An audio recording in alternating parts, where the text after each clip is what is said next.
we That's had insane. about we had about 4 or 5 days of like 50s, 60s. I'm like, oh my God, this is wonderful. Hold up. Did you say 50s was a nice day?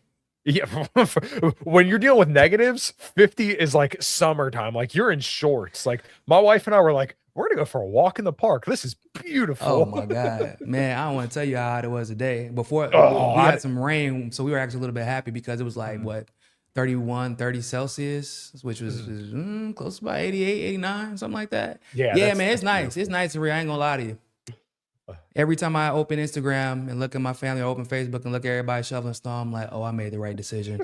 Hell, not even just that, but with the political news lately, I just get constant reassurance that the move to Rio and the move to Brazil raw was definitely the right move. Man, this situation, guys, for the show, we're going to be talking about Iran because, I mean, it's looking like the U.S. is going to go to war with Iran. And by the U.S., I mean Israel by way of the U.S.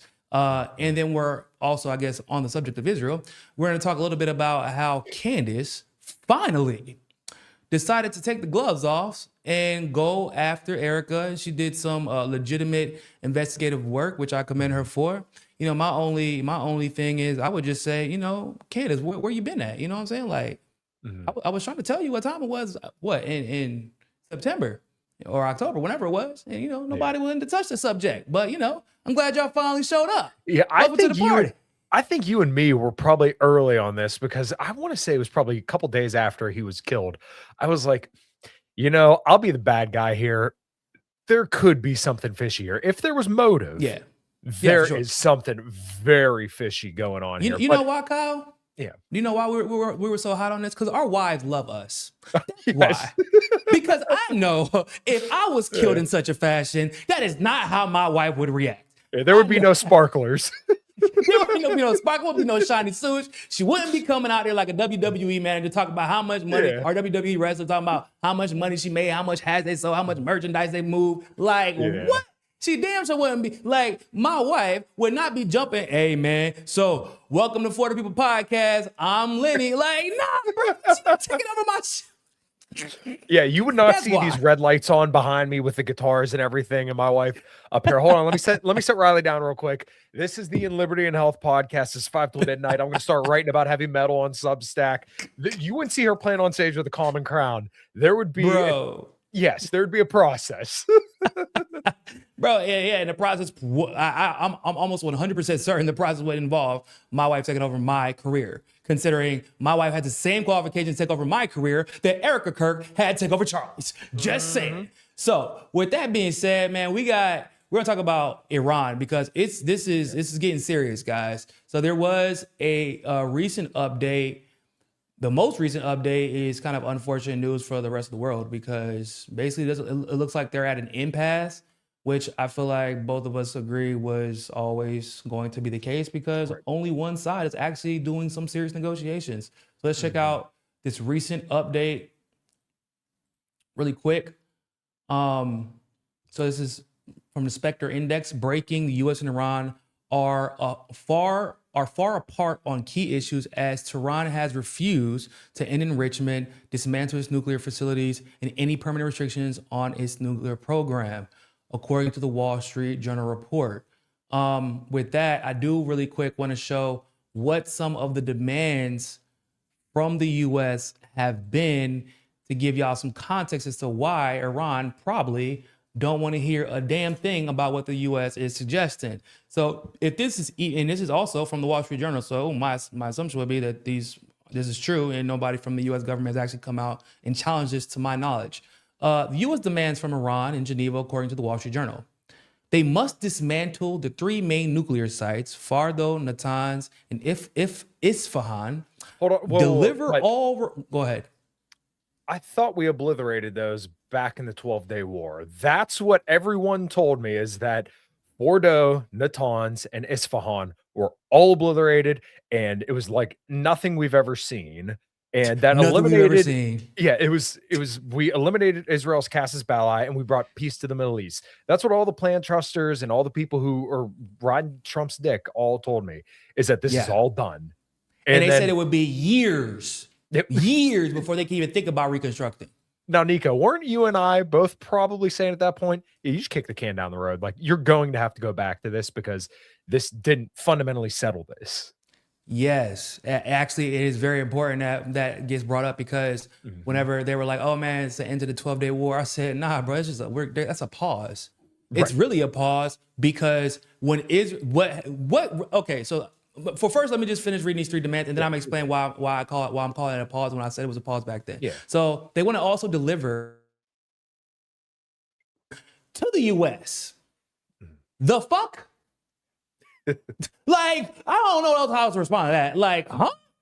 The Yeah. uranium that y'all been claiming that y'all trying to blow us up for, now you want it in your hands. Okay. Yeah, that's not gonna happen because all that would, in my opinion, that would just mean it would be it would just go right back to the region, just into Israel. That's all that would happen. So and then the deal must last forever. Restriction can't roll off like under Obama. First of all, the restriction didn't roll off under Obama. Like the JCPOA was created to help monitor not just Iran's nuclear program, but supposedly everybody's nuclear program. And the restrictions only rolled off because Trump left the JCPOA. Right. Well, my understanding is that there were some sunset clauses that were like after 10 years, but okay, so let's even go to that. That's still better than what you have now. If there were sunset Yeah. that were addressed for 10 years, then we would be at the same point. I shouldn't say the same point, but we would be fine right now because their enrichment would have never went above 3.67%, which they Yeah. never Because they were did. honoring. Right. They were honoring the deal. There were they had all the inspections. They were complying with every part of the deal. Um, we wouldn't be at this point now if they would have never left the JCPOA. And what a lot of analysts are saying, like I've heard Colonel Douglas McGregor talk about this quite a bit, is that basically like they want to get back into the JCPOA, but how is Trump supposed to sell the JCPOA that isn't Obama's JCPOA?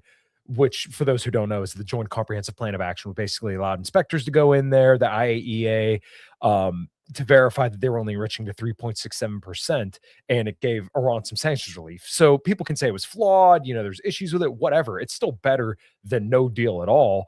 And even from the US standpoint, if you want to be a hawk about it, then it's still beneficial to you because they're not enriching to a point that you feel is threatening to the United States, which everybody knows.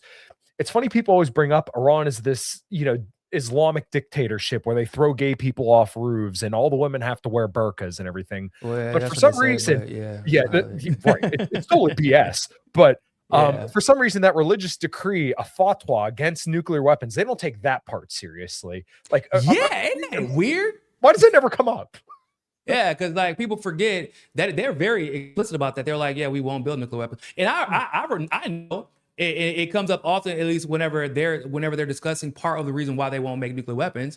I know because I get irritated. I said, damn it, can y'all just make one exception? Just make one because the world is counting on you right now. Yeah. Like, and it's, I wish I would say that I'm joking, but I'm really not. The world is counting on Iran because we know if things pop off between US and Iran, the US and Israel, the US and Iran, or Israel and Iran, we can't really count on anyone else except for, Russia, maybe China, and that's like in the most extreme circumstance. Right. And I just don't see any other outcome impeding that scenario unless Iran actually does have a nuke.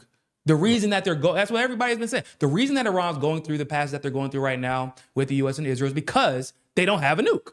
Right. That's what, and like the U.S. is under the belief that North Korea has one. That's why they won't mess with them.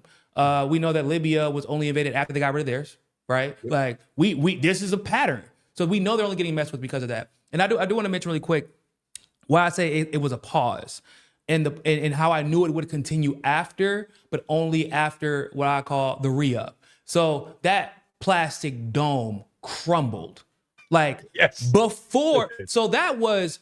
And also, we found out that they were hiding weapon systems in neighborhoods. So yeah, human shields, all that good stuff.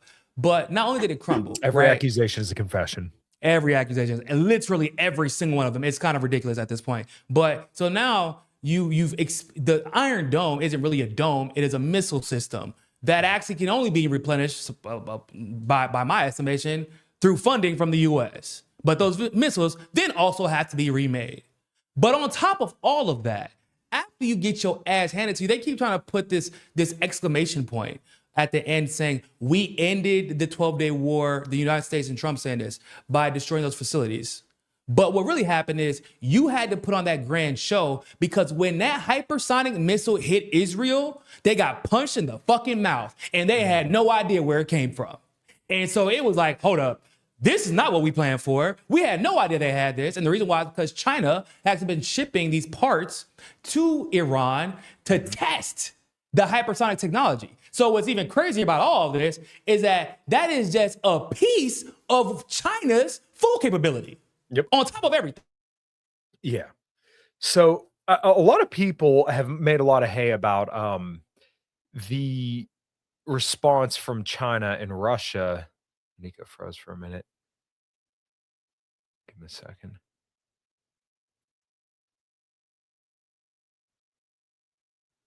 Hopefully everything's all right.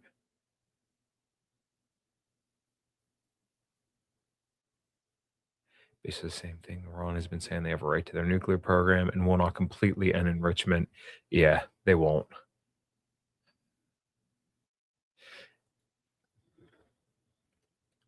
Is Niko frozen for everyone? Is the best defense weapons. Yeah. Yeah, if they can't protect Tel Aviv, then you know the U.S. is really down the crapper. Okay, cool. Yeah, I guess while he's absent, the other thing that happened that you didn't hear the U.S. talk about is that they deployed 20% of their THAAD interceptor missiles in order to kind of cover the 12-day war. So um, we really saw that Iran. I heard some people say Iran's a paper tiger. I don't really think that's true. I think they're still probably hiding a decent bit of military might, and we also don't know how much weapons they've received from Russia or China. And like Niko said, with the hypersonic missiles, who knows how many of those they got from China or Russia? And I don't think anybody predicts that Russia or China will necessarily come to the defense of Iran, but I do think that China and Iran are kind of watching this and seeing how it plays out because they know that this will either embolden or weaken their stance on the global stage. And I'm guessing probably Niko's audience here would probably agree that if this goes south for the US, then it's going to weaken the US's stance on the world stage. But Iran, China, and Russia, that axis of evil, as John Bolton would call it, they look a lot stronger by comparison. Okay, Iran has hyper or homegrown hypersonic program. Yeah, I'm not too familiar with their weapon systems, but basically they have moved a whole ton of military assets. The US, that is, have moved a whole bunch of military assets over the region because the USS Gerald R. Ford just made it over there. I think it was a week or two ago. Okay, yeah. So a few guys seem to say that they have their own hypersonic missiles. So they must have received something from China or that, or maybe they've always had their own capabilities there. But uh I think that the US will probably take a black eye from this, and the US um, probably thinks it's going to go well because you got to think Trump's probably listened to a lot of the Hawks, Mark Levin, Lindsey Graham, Benjamin Netanyahu are probably all whispering sweet nothings in his ear, telling him about how this is going to be a cakewalk and look what you did in Venezuela. You could be in and out just like this. John Bolton was just on Piers Morgan recently talking about how that we have, as he called, the right to strike Iran, which I don't know how a country gains the right to strike or aggress against another country. If anyone can explain that to me, I'm all ears. But I don't think any country has the right to violently aggress against another country, and especially with the position the U.S. has taken against Iran, maintaining them as I think they're the third most sanctioned country in the entire world. Um, the negotiations are going so bad. And I know I did a podcast on this, so if anybody's not subscribed to my channel, where I covered the potential impact that the US might be going good in negotiations, where supposedly they had alleviated the focus on no enrichment for or no uranium enrichment, but they had that doesn't seem to be the case anymore. You're muted, Niko.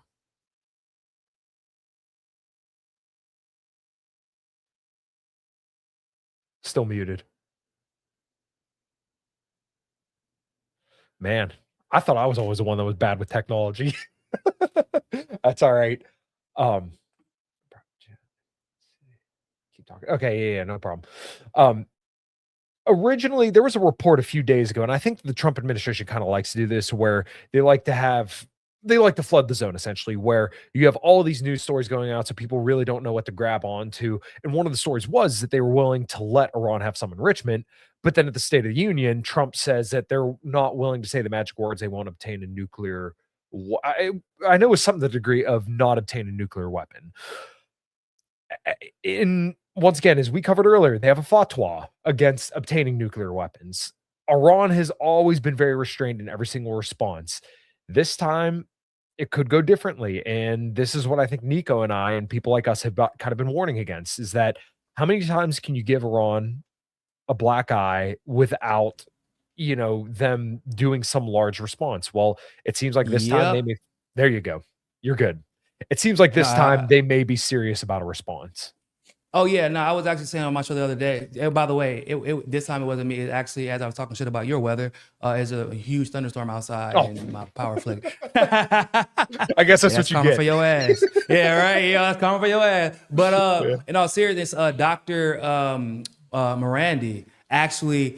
So I don't know if you've ever seen his interviews, but he's actually very conservative when it comes to predicting. He's really good actually, and he's very conservative when it comes to predicting Iran's reaction to Israel's aggression. Except for as of the last maybe 2 to 3 weeks, he has not been. He's been very clear. If Israel or the U.S. attacks Iran, they are busting their ass. The response will be one that will result in not only just attacking the both sides in the region, which we'll get into in a second from the U.S. It won't just be attacking Israel either. It will be attacking assets. It will be attacking allies. And I've said time and time and time again, and I will continue to repeat this because people don't want to seem to listen, but we cannot beat Iran in a war. Tucker Carlson actually pointed out something that was really good, which I considered before, but and I've said it, but a lot of people haven't really been talking about this. So I think the population of Iran or Iraq at the time when we started the war was like 25 million. Mm-hmm. We never finished Iraq. We toppled Saddam, but we never actually finished Iraq because we can't control a population of 25 million people because our military is just too small. Right. So Iran has like 90 million people. Mm-hmm. It is 6 times the size of Iraq. And the terrain is infinitely more treacherous. Mm-hmm. Everyone knows this. It would be like fighting like damn near the population of Nigeria, but like in the jungles of Vietnam, but as if they were trained like Venezuela trains its militia. Mm-hmm. Like Iran, once again, you cannot stress enough the discipline a country has when you can go and train people and soldiers in other countries to be up on terrorists. And that's what happened in Iraq. Like when they killed Soleimani, people were pissed because he was known as like the terrorist. Like he would get rid of all terrorists. Like if he showed up in your country, just know them terrorists was going to be gone in a few days. And that's why people were confused as to why Trump kept trying to allege that Soleimani himself was a terrorist. It was the complete and total opposite. So imagine a country that has the assets, the resources, and the coordination to conduct operations like that, actually having to fight to protect their own. Mm-hmm. Yeah, no, I don't see how the U.S. or Israel comes out of that. And because, like, and finally, Tucker said what I've been saying. Hey, if y'all a fan of the show, how long have I been saying that Israel is actually working to take down the U.S.?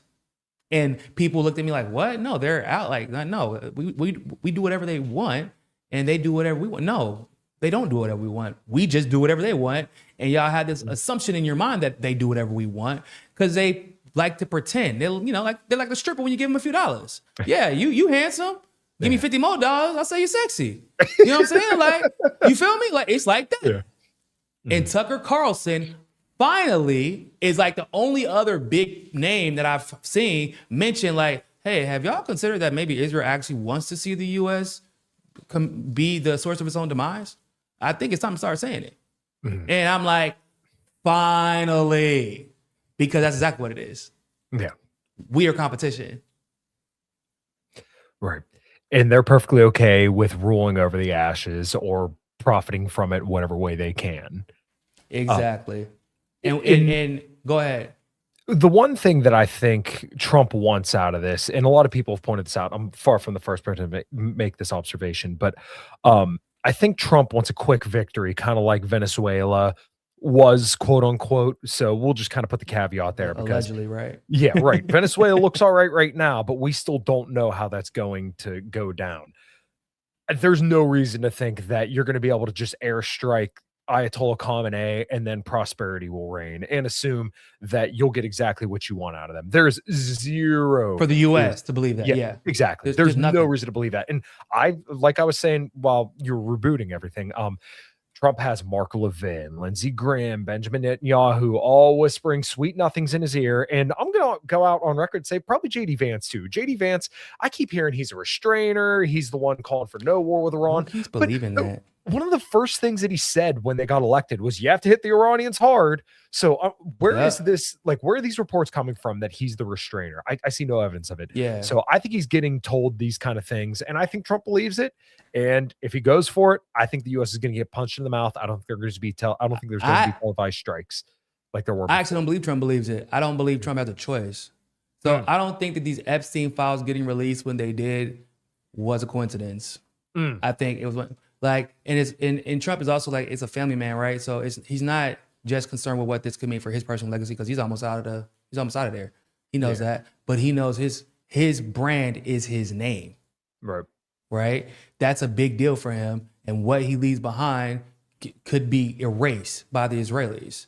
But then it's also that gunman, like all this is going down, right? So Iran, Israel got beef. There's supposedly talks happening, but literally Netanyahu is saying, while these talks are happening, ahead of the talks actually, yeah, man, we're prepared to go to war with their ass right now. We are preparing to go to war with them. We don't give a damn what goes on. He said that in the meeting. And then right after that, oh man, gunman gets wrestled to the ground and killed as he attempts to assassinate Donald Trump. Almost like a reminder, yeah, don't forget we could touch you. Don't forget, if you're feeling froggy, if you're feeling a little bit like, nah, man, they can't really know, bro. Everybody that worked for you worked for us. Everybody. Don't ever forget it. So this is what has happened during the talks, guys. So this is from a New York Times article on February 25th, where the U.S. is building up military force near Iran. President Trump has not authorized military action in Iran, but the United States has amassed a formidable presence in the region in recent weeks. In recent weeks, the U.S. military has built up forces close to Iran and what President Trump has referred to as an armada. Yeah, that's definitely a de-escalatory rhetoric for sure. Mr. Trump is now deciding whether to take military action against Iran. But unlike last June, when the United States joined Israel and attacked the nuclear sites in Iran, the president's objectives are less clear. No, not unlike last June. Last June, the objectives were actually still very much so unclear. But whatever. The armada includes the aircraft carrier Abraham Lincoln, which is accompanied by 3 warships that are equipped with Tomahawk missiles and that were used to strike 2 of Iran's nuclear facilities last June. The warships also carry air defenses, the carriers, stealthy F-35 fighters, FA-18 attack planes are well within striking distance of dozens of targets in Iran if Mr. Trump were to order them into action. So I just wanted to read that off because, like, how could you be engaged in peace talks and expect Iran to take those peace talks seriously? Like, nothing about these talks seems genuine. Why would Iran take this seriously? One of the things that a friend of mine, Dave DeCamp, always keeps saying on his show is that this does seem a lot like the 12-day war, where the negotiations literally are just to filibuster time until you get enough assets in the region to start doing war. Because one thing that people might remember is that when they were scheduled to have more negotiations, Israel already started launching fighter jets at Iran, and Trump still said talks were on. So, and then Trump admitted afterwards that he knew that was happening and then proceeded to, basically lead them on. Literally, I just did a hotspot video about that, maybe like right before I went on vacation for Carnival. That was like my last hotspot video. I was like, nope, look, the bait and switch again. Oh God, who could have seen this coming? It's not like y'all literally just did this shit like 3-4 fucking months ago. Like, I guess you could try it again. Run it back, right? Spin the block. Worked so well last time. and it really like once again we just have to acknowledge it didn't work well you're lying that it worked or you're lying that it didn't work. I'm confused. It did or it didn't because you said that you destroyed all the facilities, and now you're saying that the facilities are being rebuilt and are a threat, and it's actually not even proof that they're actually being rebuilt or that Iran is continuing to enrich nuclear uranium, because they actually said that during these talks, they would not enrich nuclear uranium. And there has been no proof showing anything to the contrary of that. So like, and even though we got people like JD Vance coming out and like, yeah, man, we think that they're rebuilding or that they could rebuild. And if that's the case, that they could be a threat. This is a quote from JD Vance. I think it was actually after the State of Union address, and it's like insane rhetoric, guys. It's insanity because I can't believe that stuff like this can be said and it is not impeachable. That's the shit that be killing me. Like at a certain point, when your rhetoric could put the entire world at risk, I feel like that should be an impeachable offense because we've seen rhetoric where Western powers were accusing Germany of things that they were not guilty of over and over and over again because of a small group of people that were specifically trying to launch the world into a world war. Mm-hmm. And then we come to find out after documents get unredacted, declassified, that it was all a lie and everybody knew and no one got punished for it. Right. The principle is very simple. Iran cannot have a nuclear weapon. If they try to rebuild a nuclear weapon, that causes problems for us. And in fact, we've seen evidence that they have tried to do exactly that. So the president sending. Kyle, what's the problem with that? So go ahead, Alex. Go ahead. What evidence? And then what's the problem? Because Israel, Thomas Massey put out actually a pretty good map forever ago. I think it was right before the 12-day war of how far Iran's missile program can actually reach. And there was one part where it said it could reach Ukraine. I'm like, wait. They can reach Ukraine? Tell me more about that. But on a serious note, what evidence have you seen that Iran is building nuclear weapons? And then what problem does that pose to you? Because if we are to believe that the U.S. has to go to war with Iran, then it's supposed to be you go to Congress, this needs to go before the American people. They're not even doing that. They didn't do that the last time. So, okay, what is the problem? You need to make your case. And they have not made their case at all. They chant death to America. Oh my God, okay. They say mean words. Can you fucking blame them? Can you blame them, guys? Right. Yeah, they call us the big Satan. Okay, well, they're like the third most sanctioned country in the entire world. They literally, our Treasury Secretary, Scott Bessent, had literally said they caused an economic crisis over there. Can you blame them for being a little pissed off at the Americans? If China caused they have literally, the body count that they have of Americans, the official body count that Iranians have of Americans. I'm going to go. It is. Yeah, I was going to say zero. They always cite the car bombings, but the car bombings were actually made in Iraq. Like that was all Iraqis that made those.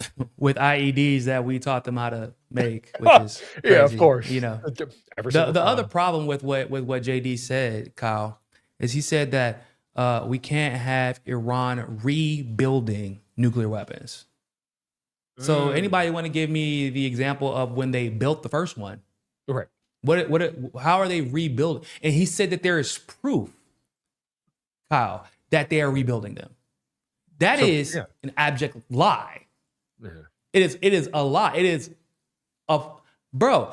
How can you say this and no one can be held accountable? Because making a statement like that, once again, is not unlike what we saw of Great Britain and the United States and a lot of Western European powers do when it came to Germany.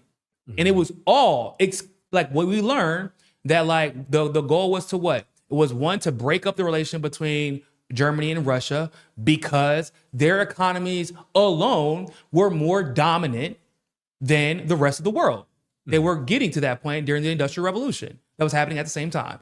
And on top of, and in the same way that Israel wants to bring the U.S. into the fold, bring the U.S. back into their fold. That was literally the goal. And so they lied and lied and lied and lied and lied and lied and lied and lied. Woodrow Wilson dragged the U.S. in kicking and screaming. Mm-hmm. And that is where that's what we're on the road to once again. and there is no one being held accountable for outright lying. I understand if you have to keep secrets, but that is not the same thing for lying, pushing us to go to war for somebody else with that lie, and then passing Congress, who is the only body, allegedly, that's what we keep being told, that's what the Constitution says, that has the right to declare that war. It's nuts.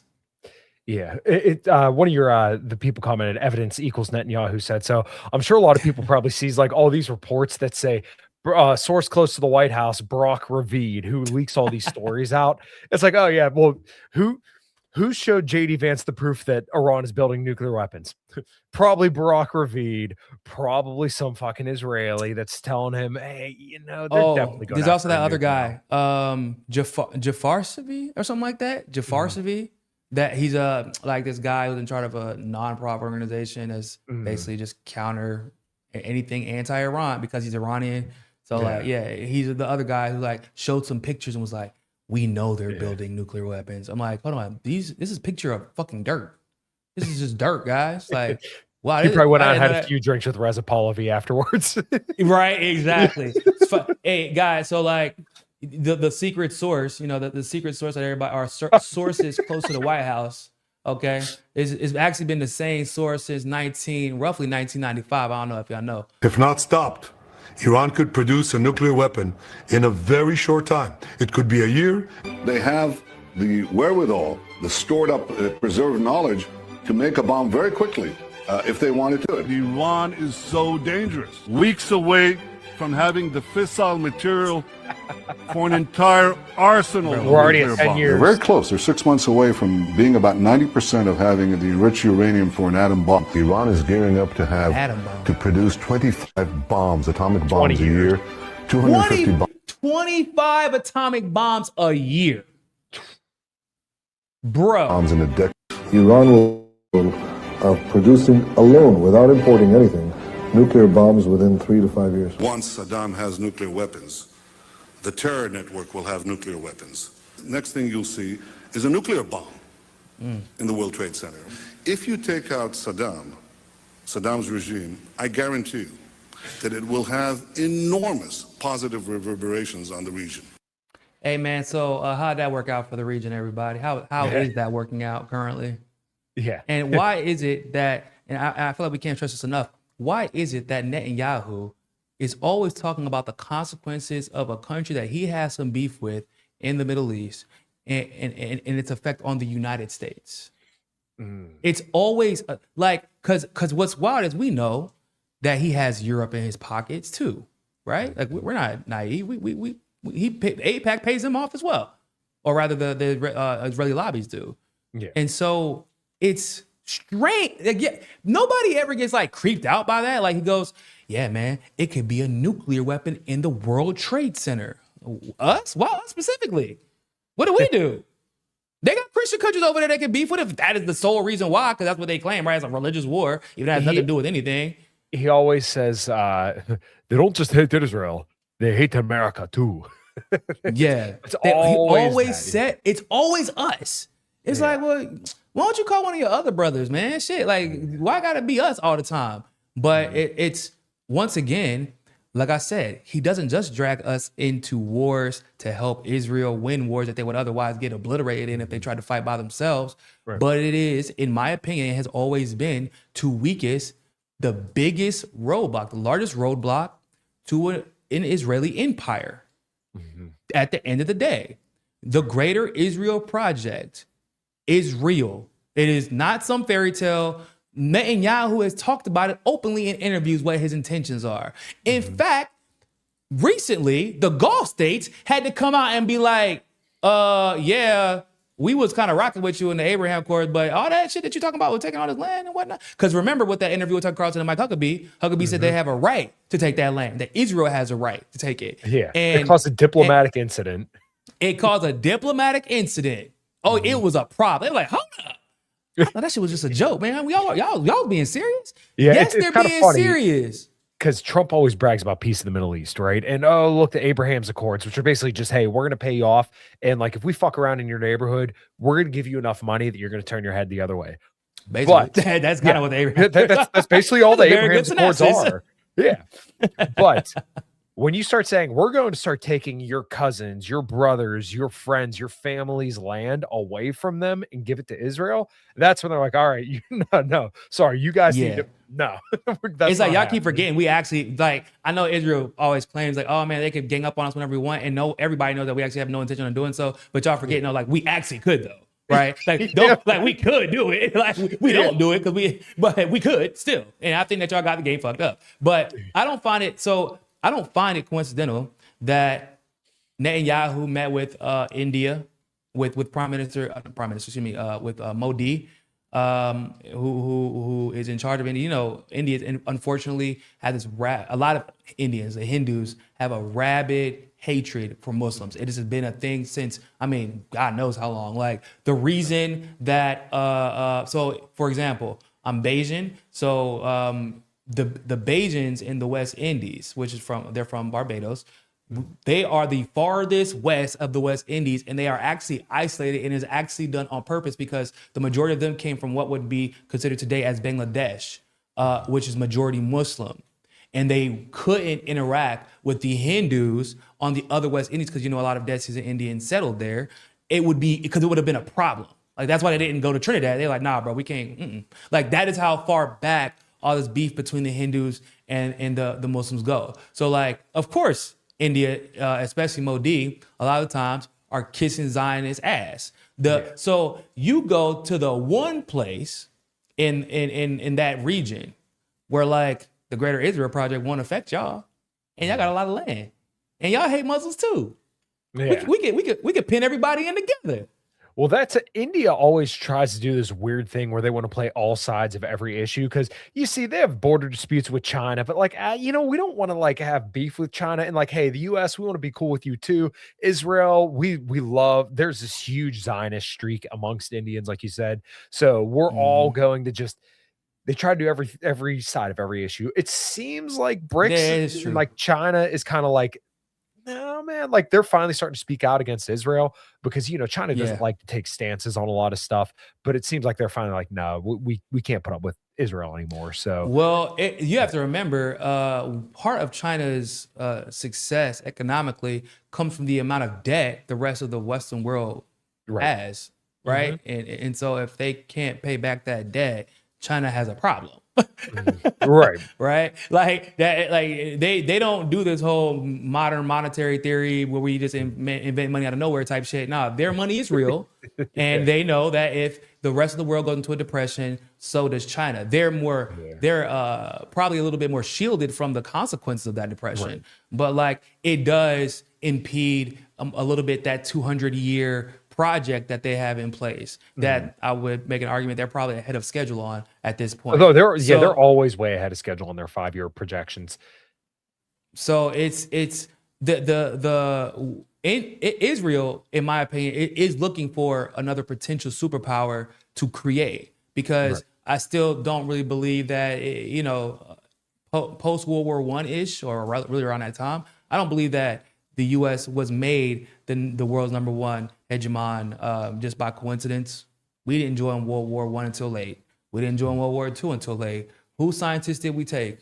Germany's. We didn't create the atom bomb. They came over to us. They were allegedly Nazis. And if you know anything, I don't want to get into the history of it because it's a little bit complicated. But basically, we didn't convert anybody. Them motherfuckers just came back to home base. They were always working for us. That was always what it was. Like, Hitler got thrown under the bus effectively because that was what it was his job to get thrown under the bus. He just didn't know it yet. So it was all set up and it's like, oh, are all the scientists Jewish? Yeah, actually, almost all of them. Huh? That's kind of weird. Isn't that kind of a coincidence? Oh yeah, a coincidence. Yeah. It's that for sure. No, we were put in a position to help Israel get bro. World War II happens. Y'all know, like, nobody wanted Israel to be created. Like, out of the world leaders, like, almost nobody wanted them to be created. I remember Winston Churchill was complaining about the shit. He was like, what?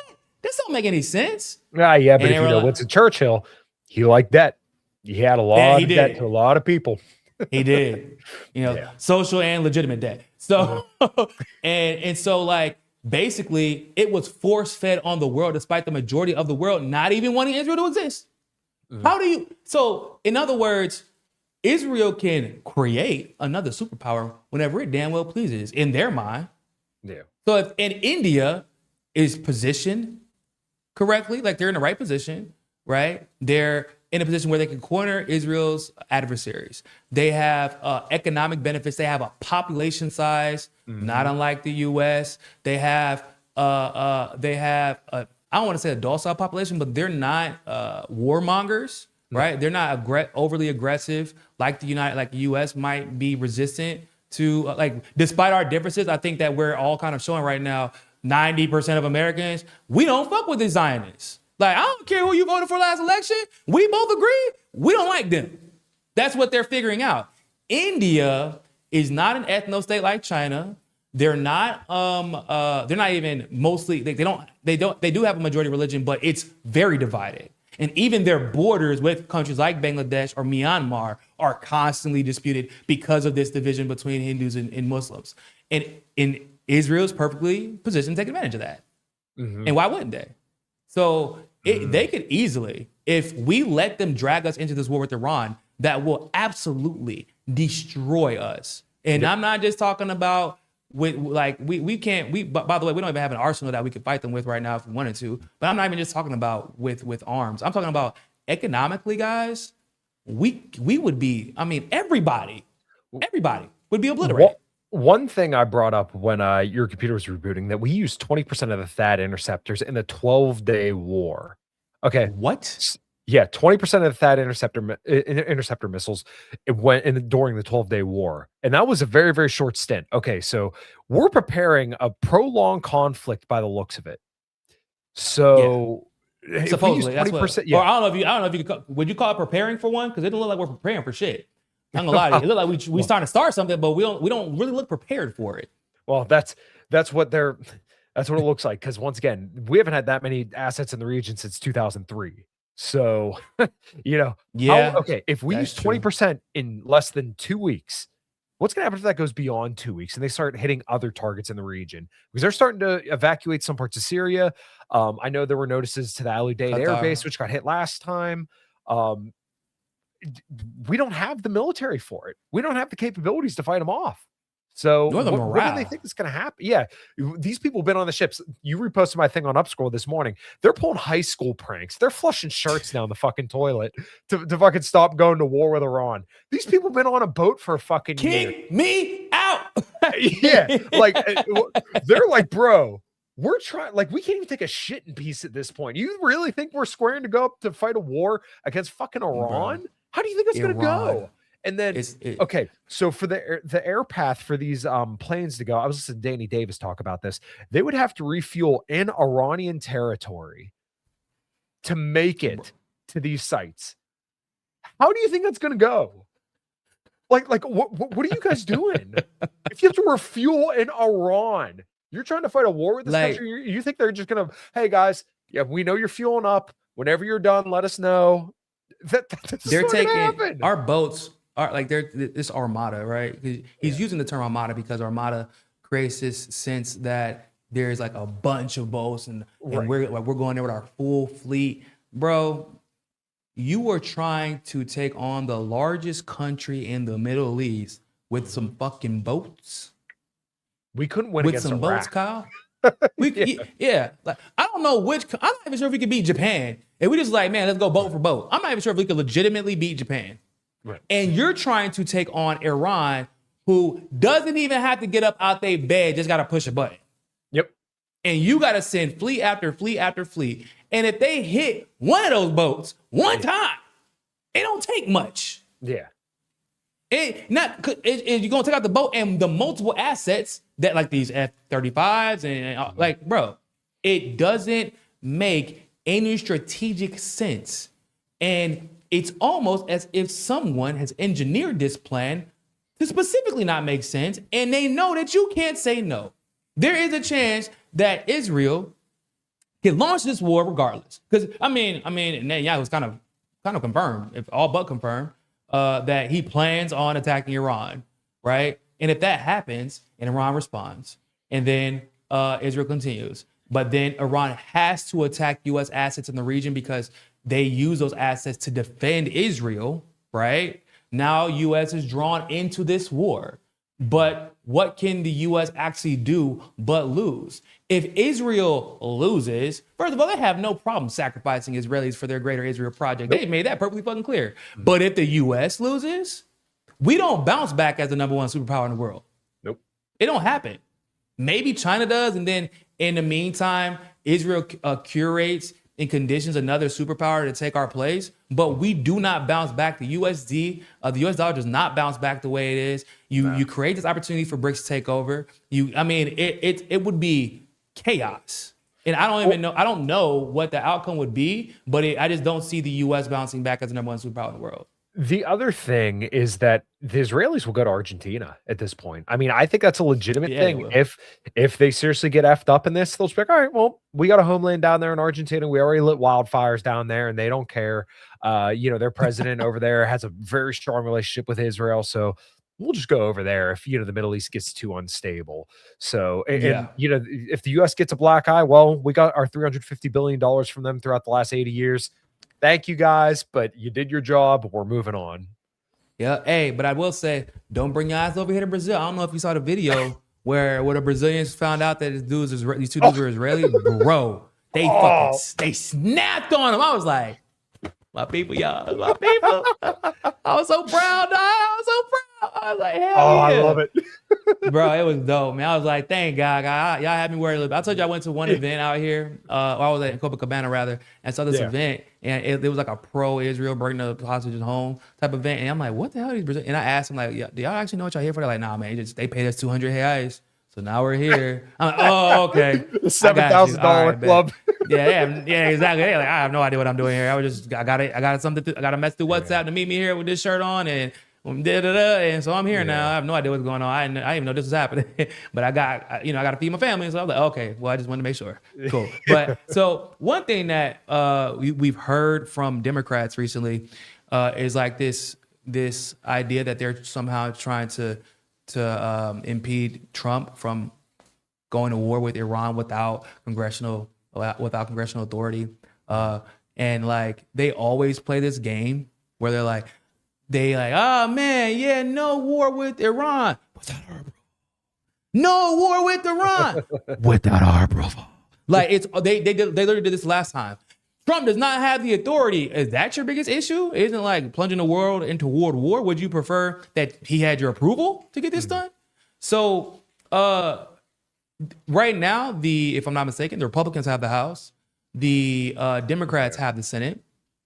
But right now, top Democrats are being accused of trying to block a vote on Iran war power on an Iran war powers resolution introduced, I believe, by Massey and Khanna. So senior Democrats in the House are reportedly working behind the scenes to delay or sideline a vote on a bipartisan Iran war powers resolution that would force every member of Congress to go on the record over a potential war, U.S. war with Iran. Which is crazy. Like, I don't know why that would be a problem, since everybody has no problem opening up their mouth about how we got to stop Iran from getting nuclear weapon, but when you got to put it on paper and stand on business, I guess it's a problem. According to a report by Capitol and Empire House Foreign Affairs Committee, Democrats have sought to prevent a vote on the resolution introduced by Representatives Khanna and Massey. The measure would require explicit congressional authorization before any U.S. military action against Iran, amid concerns that President Trump is preparing for another regime change war in the Middle East. A senior Democratic congressional staffer told Capitol and Empire that it is pretty clear Democratic leadership is attempting to delay or potentially sideline the vote. If you've been around the Hill, this is a familiar playbook, the staffer said, of course, describing how leadership often invokes procedural concerns or arguments about party unity rather than openly opposing war powers measures, like I literally just said. Now, you know what scares me about this, Kyle? So Hakeem Jeffries came out today, actually, just a couple hours ago, and said, there will be a vote on the war powers resolution. We do got to stop Iran, from getting a nuclear weapon, same. But, that actually scared the shit out of me, because we know this armada is in position. We know Democrats don't actually want to go on record. We know that. Yeah. They got, and like everybody looking like a mark. It's very like maybe 3 or 4 Congress people and senators even that are safe right now. And it's only because of the districts and no one willing to challenge them. But it scares me because he said that he wants to do it next week. No.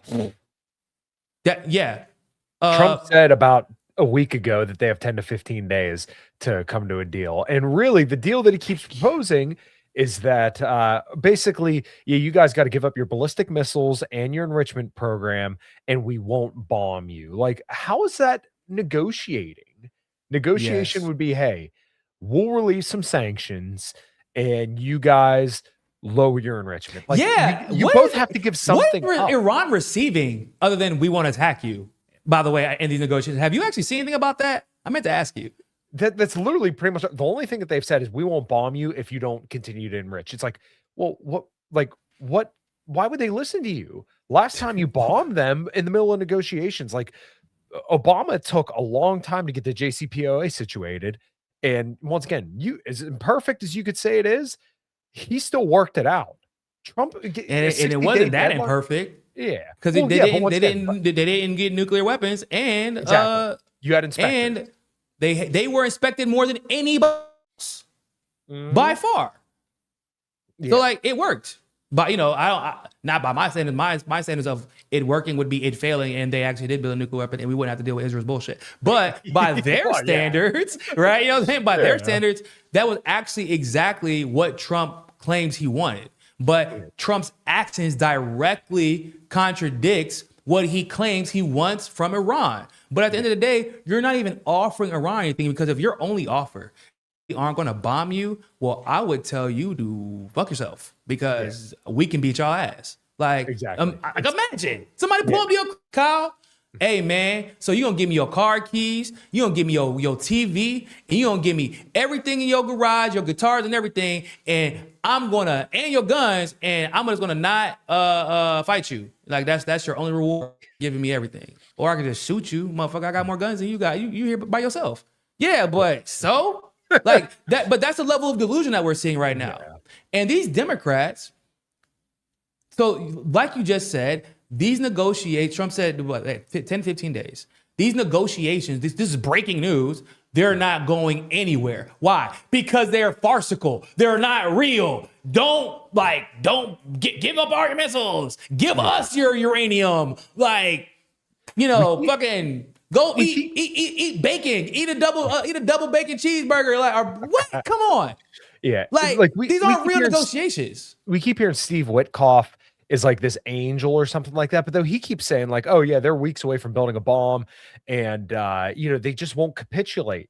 Yeah, because that's not what countries do during negotiations. You can't expect people to just fully bend your will, and especially not a country that's basically the regional hegemon of the Middle East.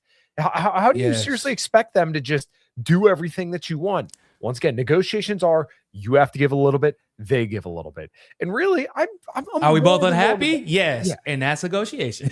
Exactly. I'm more than willing to bet that Iran would say, hey, you know what? We'll give them enrichment. You relieve all sanctions. And they even said at one point, like they would have basically like a nuclear enrichment moratorium for like 3 to 5 years, which would go past Trump's term if they would basically just get some sanctions relief. Like to me, to any thinking person, that's a no-brainer. They say they're a state sponsor of terrorism. Okay, that's Israel's problem. True. Yeah, it's not true. They have allies. There's like problems because Israel causing it. Yeah, exactly. Tell Israel, hey, Netanyahu, you got to quit killing all the fucking Palestinians. You're going to have to figure something out over there. And we're releasing some sanctions off Iran. You can't kill their scientists anymore. You can't bomb them. You can't bomb their allies. You can't bomb the consulate in Syria. You kind of have to get along with your neighbors if you're going to live over there. But if you can't live peacefully over there, that's not our problem. It's not. And like you said, they got to put some respect. They have to put some respect on Iran because, like, bro, this is the Persian Empire. Like, I know it's called Iran now, but this is the Persian Empire. They have been here longer than the U.S. They have been here longer than whatever the hell this version of Israel that you want to call, Israel. Like, they have been here longer than Jordan. They have been here longer than the UAE. They have been here. Like, it's them in like Russia, in China, and most of India. Like, they're in this very small minority of countries in the world that predate this, like, whatever modern civilization, modern knowledge we have. Yeah. You don't last that long, Kyle. Like, bro, centuries and centuries upon centuries. Mm-hmm. You don't last that long because your people are dumb. No, it's like China. I've always said China is crazy because they have billions of people. And that was at one point biggest weakness, and they somehow turned it to their greatest strength. Yeah. This is what always makes me laugh about the hawks who think, oh, yeah, the U.S. could totally beat China in a war. They could beat Russia in a war. They could beat Iran in a war. I'm like, you realize, like, yes, I do love the U.S. I do love living here. And I do think the U.S. does have the potential to be the greatest country in the world. Okay. That all being said, Iran, like you said, used to be Persia. China and Russia have been around for thousands of years. They were empires before the U.S. was even a thought, before Western liberal democracy was even conceived of. Yes. You really think we're going to stop those civilizations? Like, there are people that seriously think this. I'm like, are you guys fucking nuts? Yeah, exactly. They've been around for thousands of years. They have a proud history. I mean, there's history books about this shit that go back, once again, way older than some family lineages. And we think we're going to wipe them off the map? You're a fucking maniac. Like, we're not going to be able to beat Iran. Yeah, we're not going to be able to beat Iran. Okay, so the big bad enemy is China. How do you think you're going to beat China by arming Taiwan if we are 0% capable of beating Iran in their own country? We know exactly how that will work out. Look at Ukraine. Yeah. What do you mean? We don't have to guess. We know it. Like, what's like, just like you said, bro, Russia. Think about the whole Western world had to gather against Russia. And the most you can do was chip some pieces off the edges. Yeah. That's effectively what happened to the Russian Empire. And kill hundreds of thousands of Ukrainians. And kill. Yeah, I'm talking about like when they balkanized the Russian Empire. Oh, yeah. When they balkanized the USSR. Like, it took almost 100 years, 2 world wars, assassinating Stalin, trying to co-opt Trotsky, like killing their royal family, like. And y'all was literally only able to chip some shit off the edges. And look at where we're at right now. Russia's still one of the most powerful countries in the world. So, and they're holding back. Right. So what do you think you're about to do with Iran? Like, there's a reason that those countries last, and there's a reason that the U.S., despite having all the power that it's had over the last 100 years, is on the verge of collapse. And we are not these timeless empires. We don't have the culture. Once again, like you said, we don't even have the morale to fight against Iran right now, let alone the weaponry, right? This ain't fucking Call of Duty. Like, you can't just get up in the morning, all right, man, I think I'm gonna go to war today. No, here I go, killing again. No, it don't work like that. Like, there is no morale. We don't got no beef with those people. I don't know them. We don't know them. Like, at least if Afghanistan, y'all created this story. But the problem is your ability to create and manipulate narratives has gone out the window, even as you are censoring social media. Because, like, now people are even getting off of social media. As broke as Americans and Westerners are nowadays, you know what they are spending their fucking money on? Traveling. I'm not going to wait here and wait for y'all to tell me. I'm just going to go figure it out myself. That's what's happening. You can't. So now when you don't have the ability to conduct these narrative sieges anymore, what's left? There is nothing left but the truth. And eventually they get to it. Trump went into that before and we're about to move on to this Candace thing real quick. Yeah. I do want to get into it. But before that State of the Union address, going into it, he had historically low approval, lower than Bush, lower than Obama. He was at -27. Bush was like at that lowest -11. Obama was like at -10. Trump going into that State of the Union address was -27. That is insane, bro. Like, you have zero mandate, and yet and still he's going to try and single-handedly destroy the world, because that's effectively what you'll do if you attack Iran. You have no mandate, Kyle. He has no mandate, but he can still somehow have the ability to destroy the world. That is absolutely insane. Yeah. And there's still people that are hanging on to this hope that Trump is gonna. I saw this goofy conservative influencer, John Doyle, saying, "Oh, we're still gonna win the midterms." I'm like, bro, I don't know, man. Like at this point, I love posting these things where there was a thing from, I think it was Unusual Whales, one of these news accounts, and it said like job growth in the U.S. was virtually stagnant. The average home buyer in the United States is like 58 years old, and I love. Stagflation. Yeah, I love quote tweeting these things and putting golden age update because we were told, we were told We're back. Yeah, we're so back. Oh, golden age. America's going to enter a golden age. Like, I don't know, bro. I'm making about double what I made 10, 11 years ago. And my money's a little bit tighter than it was Bro, it's 11 so true. years ago. Yeah. It's so true. It's a, I live in Brazil, so it's a little bit different. But but before I moved, I was making more than double than I was making 5-6 years prior. I'm like, where the hell is my money going? Mhm. I'm saving the hell out of my money, and it's still just like this. Who is this? Somebody like stealing my money? Let me check my spam, or like did I kick on? Did a Nigerian email me and I click on it? Did a Nigerian prince email me? Because that's what it felt like. The way my money was disappearing in the States, and like even still in Brazil, like. I paid like $13 for a haircut, right? Like, but that was what I would pay when I was like 8 years old in the States. So for them, it is high still. That's a high price because I'm talking about 13 USD. So that's 13 high. USDs, 13 USD nowadays. That's a steal. Like when I was still getting my haircut before I started shaving my head, he would trim my beard and do my hair, and I think I gave him usually like $25 to $30 every time, which that's a steal. My wife had her hair done. I want to say my daughter was probably a couple months old, so I can't remember exactly. It was a couple months ago, and the lady there who was she's the wife of the guy that used to cut my hair. They own a salon together. Very, very good people. Real small business. Love these people. I think it was $180, and I think we left like a $70 tip, and like that is a steal for a woman to get her hair done for under $300 at this point. So we're very lucky. Oh no! Before I left Miami, it was 120.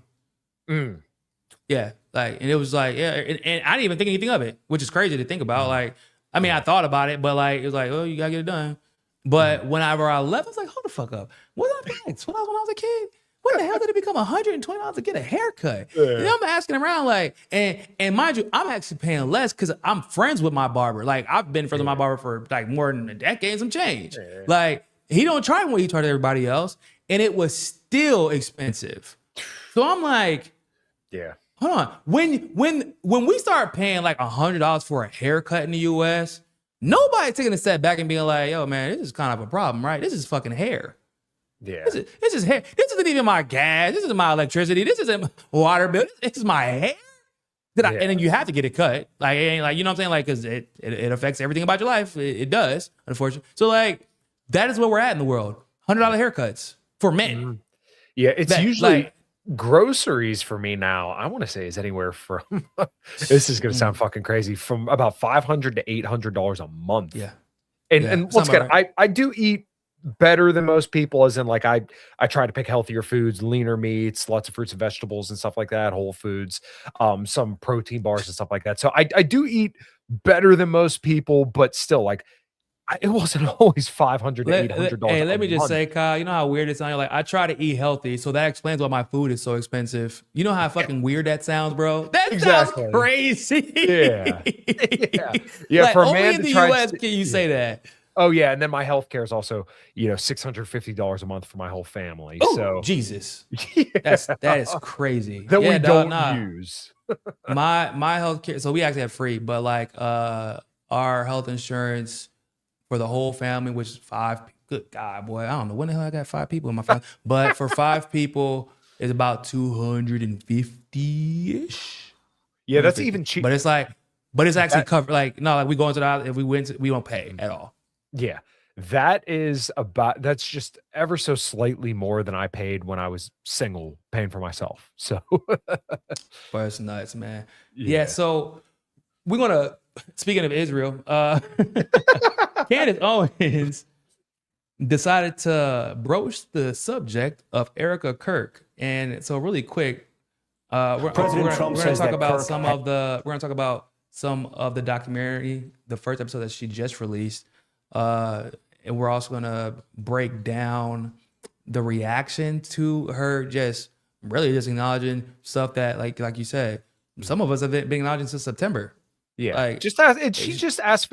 She didn't really attack her character either, because I did watch this on the way home, and yeah, she was- did, which is so she was easy to asking do. logical questions, and she even said towards the end, they're like, "Hey, I forwarded her these questions," and I'm skeptical of all online personalities with large followings, right? But it does seem like, and I'm going to take Candace Owens at face value here, that I do think that if Erika reached out and said, "Hey, let's have this as a live conversation, I'll answer all these questions," I feel like Candace would host that conversation and have that no problem. For sure. But For sure. like, she never if attacked anything, for her safety, she would do it. Actually, exactly right. So like, these are reasonable questions, and could some of it be error? I'm sure some of it could be, some of it might even be, but like, when you start looking at the big picture here and how many errors, I don't know, man, some of this shit don't add up. Yeah, like if there is some hot air, it didn't come in this conversation. I'll say that, like, because I mean, almost everything that she talked about, I could confirm, and there was some new nuggets that she, like, for example, when she talked about her stepdad, I was like, what stepdad? Where the fuck did that happen? And I was like deep in the research, and I was looking for another father figure outside, which makes it even weirder that her mom and her dad maintained a business together that entire time. So that's a whole different conversation, which we'll get into. But like, what? I'm like, there's a stepdad? When the hell? And why doesn't Erika ever mention this stepfather? And where are his pictures at? And like, it's like Erika's, once again, the only way you can describe her actions are glitches. Like, it's like, I would call it lying, but it looks like she doesn't even realize she's doing it, which is what makes it scarier, actually. So really quick, let's check out this trailer that Candace released about the documentary she's about to do. President Trump says that Kirk has died after he was shot from a nearby building. After being shot at Utah Valley University. The great and even legendary Charlie Kirk is dead. The cries of this widow will echo around the world like a battle cry. I didn't even get to give him a kiss goodbye. That young man, I forgive him. Take your... Bruh, if Erika gonna do one thing, boy, she gonna look up. She gonna hit that. I'm like, damn, boy, who are you looking at that ceiling? Like, one thing that I also wanted to point out, and I pointed this out to other people, and some people like kind of gave me shit about it. Okay, Niko, let's reflect to you and I as old ladies, right? If my wife recorded a video at an open casket funeral of her kissing my hands for the gram, I would hope somebody would be like, "I'm sorry, what the fuck are you doing?" yeah, like, I need my mom to jump on your ass. Yeah, like, who says, "Hey, for the gram"? Hey. See? When was the last time you seen somebody pull out their phone to record a video at a funeral? Bro, the royal family did a good job pretending they gave a shit about Princess Diana's death after they killed her. Like, and everybody knew they was guilty. Everybody knew. Even like, they didn't even try to pretend like, hey man, it looked like y'all was kind of involved in this. Yeah, we were, but you know, whatever. Yeah, we're gonna still put some effort into making it look like we give a damn about her being dead. Like, she's like, yeah, man, we merch. Erika Kirk has been named the new CEO of Turning Point USA. My husband's dead. Like, I'm not trying to be morbid, but he's dead. It's weird to say excited. Describes her husband's funeral as the event of the century. Merch, hats. We have 50,000 plus hat orders. Nobody knows why she's out there in a glittering pantsuit in a recreated tent that her husband tragically was murdered in, throwing merch out. Everyone grieves differently, so if someone's acting weird, don't read into that. Zionists, the prime minister. I'm not gonna lie to y'all. I'm definitely gonna read into it. Grieve differently, and whatever the hell she's doing. Once again, two completely different things. Minister of Israel all lied through their teeth about Charlie Kirk. Her operation was in Constanta, the epicenter of Romania's trafficking scandal. We are conversations to have. I'm gonna touch your butt. $8.6 million to their own shell company. What is going on? We have nothing to hide. My aunt used to tell me never do something that you don't want on the front page of a newspaper. So let me just say really quick, my only complaint is, Candace, bro, I'm gonna call it like it is. That is not fair, because there was, whenever I came out and did my video that got like on IG, I think I had almost 1 million views. On YouTube, it had like 200, 300. It's like, bro, it's crazy numbers, and it's like multiple people actually were reaching out to Candace, telling her, hey, like, tag, yo, what the hell, are you seeing this shit? Like, because I was seeing a lot of it for the first time, and most people were seeing it for the first time because I was the only one. Like, everybody was looking up like the Romanian angels things, for example. Yeah, cool. I actually remembered, because of me being in the military, isn't that near a base? And that's what made me look up the base and whatever was going on. Then there was I would watch one interview, and I remember, hold on, but she said that's not what she said in the other interview. So like I was the one who caught the inconsistencies in the claims about her family. There was no one else at that time who had caught it. No one. And I'm like, that's cool, Candace. I mean, I did send you the email, and those people did tag you. And I was like, hey, you should definitely look at this, because this is not normal. Like, she, once again, if you go back and check it out, I talk about like the weird situation where she's like, my mom, she raised me all by herself. And then she talks about how her dad specifically moved, for one, because he had family there, but for two, because he wanted to help take care of Erika, right? And then Candace talks about in this documentary that he was actually a stay-at-home dad for a time. And then, of course, there's a stepfather that came out of nowhere that I didn't even know, that also was with her mom, and to our knowledge, also helped take care of Erika. There was actually no point in Erika's life that she was raised by a single mother, right? But my point is, yo, I really don't really care that much about the credit, but yo, in this particular case, because they always be coming at leftists like we don't actually care about the truth when it comes to stuff like this. Like, oh, everything is conspiracy. I'm like, nah, bro, like this is actually very serious. And a lot of leftists didn't go deeper into it because they felt like it was somehow exonerating Charlie for everything that every wrongdoing, everything that he had said. I'm like, no, if this is as deep as we think it is, then like this could be a problem for all of us. Like, they are turning this organization into a $1 billion organization on behalf of Israel, and that is a problem. Well, you were one of the ones that called this out too, because I remember early on, and I always try to share clips of this because I think a lot of people are doing Monday morning quarterbacking on Charlie Kirk about how they're making him out to be way more anti-Israel than he was. But I remember you saying that you advocate for him exactly what he advocated for Palestinians, which once again, what he joked about, he said, oh, there's no buildings for Muslims to be thrown off of anymore. He said some horrendous things. He had a rabbi on his show to explain away the starvation blockade in Gaza, like literally 2 months before he was shot. Now, the other end of that is that you were always consistent about like, okay, no, we need to get the truth to this.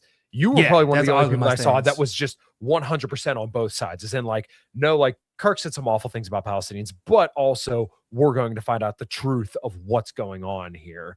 There weren't many other people that would consider themselves, ostensibly or not, on the left that were, like I said, as consistent as you were on both sides.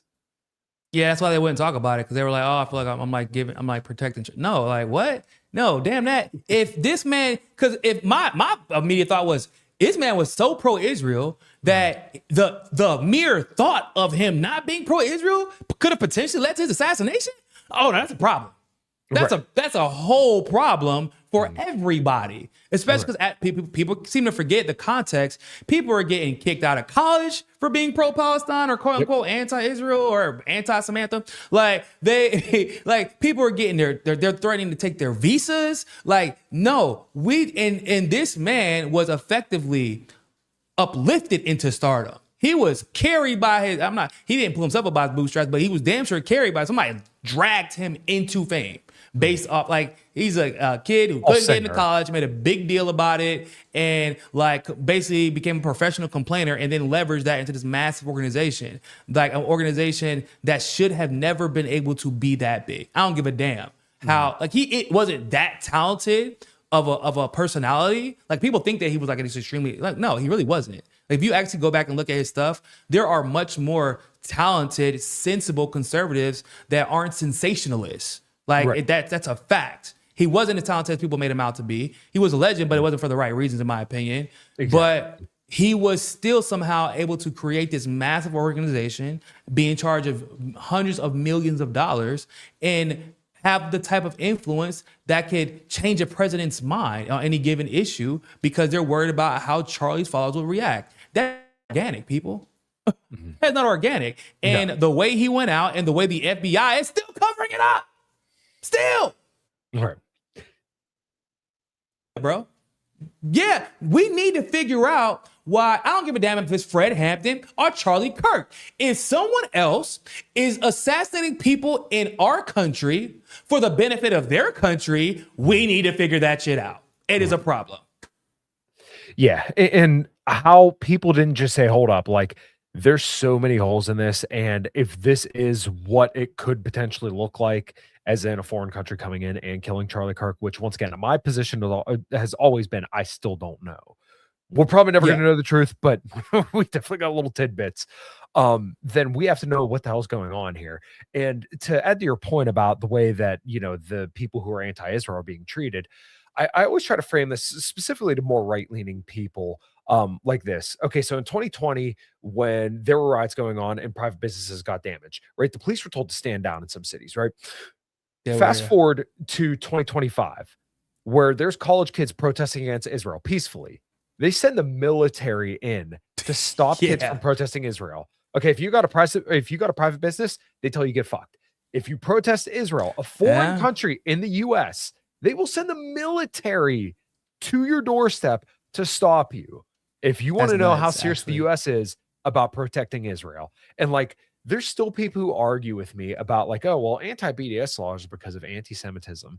Bro, anti-Semitism is not a big deal in the United States. Nobody cares. Anti-BDS laws is what I would assume capitalists would assume is capitalism functioning correctly, right? If I don't like something and I want to use my capital to influence the outcome of that, that is what capitalism allegedly is created for. But, you know, it's always capitalism until they love capitalism until capitalism capitalizes on them, basically. So so the reaction to Candace just releasing not even the documentary yet, bro, but just the damn trailer for the documentary. There was a whole ass coordinated attack campaign against her. This is a clip from Dan Bongino, you know, Mr. I'm gonna turn the other way as pedophiles in the government, despite the fact that he like talked about all he would do to take out the pedophiles and anybody related to Epstein if he ever got the chance. Transparent. Yeah. I mean, he I don't know if you call it bowed out. Like, it's insane. Watch, this man was like, yeah, I could still be the deputy director of the FBI, but I want to be a podcaster instead. What? That is like, okay, bro. Like you snitched on yourself at that point. You're like, I can't, I'm full of shit and everybody's seeing it and I really got no way to control it. And I'm fine. This is how you know, once again, just as a brief aside, I call this administration, this is the clout chasing administration. None of them actually want power. They all just want clout. Like, they don't give a damn if there's any power attached to it. Like, you saw Cass Patel, you ain't say, I went to hockey. Like, nigga, you got shit to do. You director. you got nothing better to do right now. Okay, all right, man, you got it. But listen to the Dan Bongino talking about Candace after that trailer released. Choose this, man.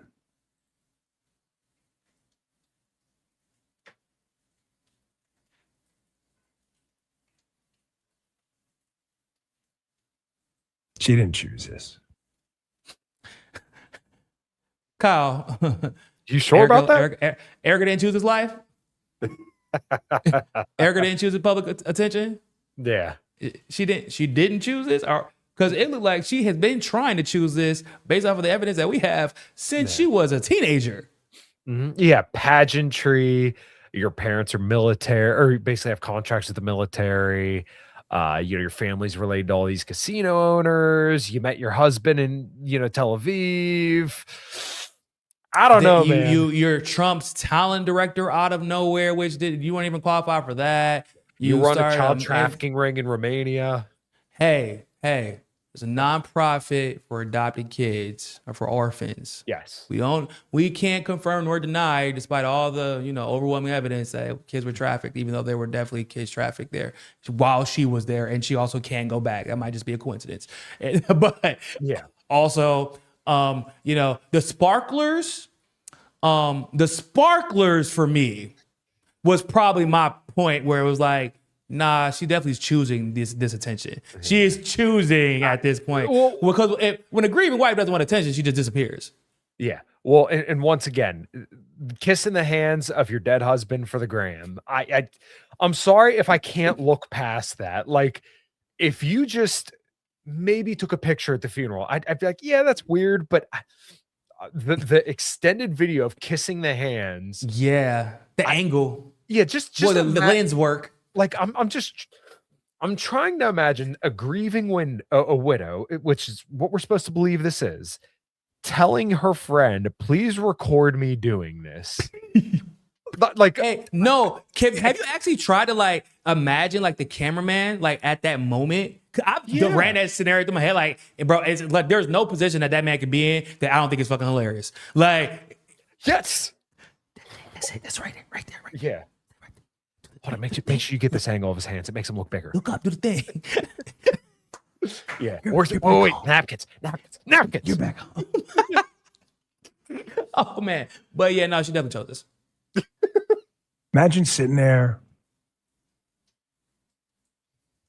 in your house and you find out from Twitter or I don't know, a text or a phone call or that's not how she. I think she that your husband was just shot in the neck for the entire world to see on social media at a public event. Okay.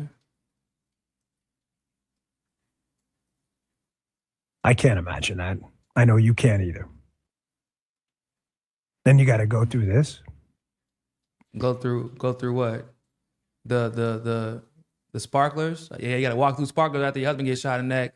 And count your hundreds. Well, we're $500 million now. TBUSA is.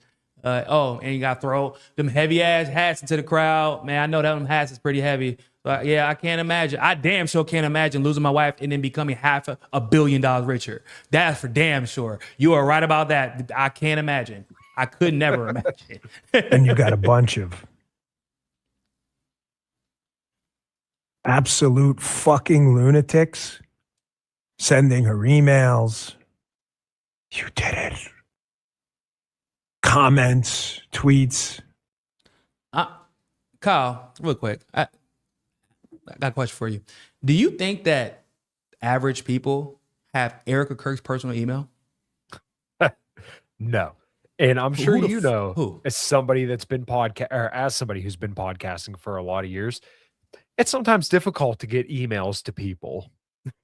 It is. It's very like I remember. So there was one point when I was actually in conversations to go on Joe Rogan's show, and basically the conversations broke down because like the producer, it is like in Joe Rogan's prime before Spotify. So like he was in contact with a lot of people more important than I. And I just couldn't get. He was supposed to actually pass me Joe Rogan's number and just never could get back to me. He just forgot. And that I happens. have his personal email. For people who are listening in the podcasting world, that happens so much. Yeah. And people like, I'm not mad about it. It's kind of why I don't do streams with guests regularly, is because it's a pain in the fucking ass to schedule guests sometimes. That's why there are people who pay people just to schedule guest guys. If y'all don't know, like, because literally, I'm not like, and once again, I'm not saying like, oh, all these people are bad people. It's just people are fucking busy. Look, Niko and I are parents, right? We're fucking dads. I work on cars for 8 to 9 hours a day. I come home. I'm a musician, right? And then I do my own podcast. It is very difficult for me to coordinate with all of this, what everybody's specific time schedules are. It's not fucking easy. So sometimes just handing it off to somebody else is perfectly reasonable. And if you do it yourself, you understand that, hey, sometimes people just don't fucking get back to you because guess what? Niko's got a busy life too. Fiorella, very busy life too. Craig Passagardula, busy life. Dave DeCamp, busy. Kyle Anselo, but all these people who I'm in contact with regularly, have had on my show, consider them phenomenal people. Sometimes it just takes fucking time. Yeah. So, but you know who definitely passes off their emails? Yeah. Erika Kirk. Yes, he ain't exactly. getting no emails talking like I can guarantee goddamn to you guys. Like, but fuck you. Fuck you. Wow. Fuck you. Go fuck yourself. You demonic fucking scum. Yeah, that demon. Everybody been calling Candace a demon. She's a demon. Okay, that's kind of a weird reaction to all this. And lest we not forget, this is the same dude who basically admitted and worked in the Trump, the Trump State Department, or I'm sorry, FBI, whatever, to cover up the Epstein files. But Candace Owens is the demon. But exactly. Has he even called for anyone in the U.S. government or anybody else, like anybody, to be like prosecuted? No. He's more upset that Candace Owens released a documentary, a docuseries, even not even released it yet, actually. Like that's One the wild episode. part. It was like one episode, and this was actually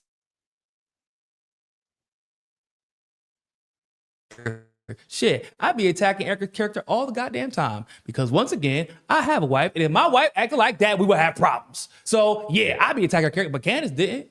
Candace asked legitimate questions, but like this really? Because I don't know if you've looked in Erika's eyes, ladies and gentlemen. There is a demon in the building, and it ain't Candace. Right. It ain't Candace. Erika looks like, you know, something. Oh, she looks like, it looks like she's not all there. No, it looks like she's in multiple places at once. Yeah. And there's this conversation that I used to shrug off, bro. Like about Erika Kirk and this MK Ultra thing, and people made jokes about it at first, right? But then as you began to watch more interviews, and she was glitching even more. Like she glitched, and she was mistruth here, mistruth there, another mistruth here, another mistruth there. I'm so excited. Well, excited is kind of a weird thing to say. Damn, I shouldn't have said that. Why the fuck did I say that? Like, if you understand what MK Ultra is, this is probably what the results would look like, actually. Right. And when you consider the fact that her mom worked for the State Department of Defense, or not the State Department, the Department of Defense, when you look at her dad's history, bro, when you look at the fact, Candace talked about this, bro, like she went to a daycare, or no, excuse me, no, it was elementary school, my apologies, that used to be a Marine elementary school, and they had to change the name of the school because the Marine school was known to mess with kids' brains. It's almost like the reason that she moved to Arizona is like, damn, bro, we gotta find a new place to continue this fucking this therapy. We gotta find a new place to condition my daughter. Basically, is what it looks like. And it's y'all have to understand, in the MK Ultra files, right? So they actually don't, in the unclassified documents, they don't mention anything about Arizona. And the reason why that's suspicious is because Arizona is actually home to the largest military intelligence base in the country, Fort Huachuca, right? And Fort Huachuca is home, that's where they conduct information warfare, counterintelligence. Like basically, if there was going to be any base mention in the MK Ultra files, it should have been that one. And that's the one they just conveniently decided to leave off. Which is like with the Epstein files, like how they're redacting the names of the guilty instead of the innocent, like, or in addition to the innocent, like no, redactions are to protect people that could be harmed, like the victims that could be, not to protect the guilty from being fucking prosecuted. That's the opposite of what redactions are for. And like that, it's like, why would you tell me that the intelligence community had no idea what y'all were doing with MK Ultra? How do we even get to this point then? Get to the point where we're at a congressional hearing if the intelligence community didn't know. Of course they did. And if you wanted to keep it a secret, continue your secret program in the dark, you wouldn't mention it. Right. And like, that's one of the reasons that this genuinely bothers me, Kyle, because the conspiracy theorists have been batting 1,000 lately, Kyle. Yeah. You feel me? Yeah, no, you're absolutely right. Yeah. Like, this little, did you see the part where she was talking about the elementary school she ended up going to in Arizona was probably like this Jewish was it the Project Looking Glass? The Project Looking Glass thing. Yeah. Like that was, I'm like, what? I'm still doing the research on it because I'm doing a hotspot video about it tomorrow because, like, I don't know if y'all familiar with Project Looking Glass, but it's like this theory that the U.S. government had a project where they were using a machine to look at different points in the future to be able to manipulate the future, which actually makes sense. And I don't know if you're familiar with Dan Bunish or Bunish or something like that, the guy who came out and explained exactly, like, it was him that worked for this program. He worked for Project Aquarius first, that eventually turned into Project Looking Glass. And it was like an alien basically that explained to him how to use the technology that the US government eventually did use for Project Looking Glass. Like, which is bro, I can't even get into the conversation really of how insane that theory is, because like I've actually had this weird ass theory for a long time that I was like, it's possible, you know, the U.S. government does some weird shit. So like, maybe. And I had this theory for a long time that the assassinations that were killed, executed in the 60s and the 70s, with like MLK, MLK, Malcolm X, Fred Hampton, JFK, RFK, like the assassinations that were done in such an egregious and open fashion, like almost as if like and it was like with very specific character archetypes. Right.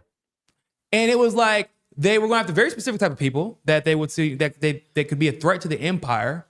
And it was also like, and if you are still out there, I hope that you're seeing that we could kill you at any moment if you decide to stand up to our empire, and no one can do anything about it. Right.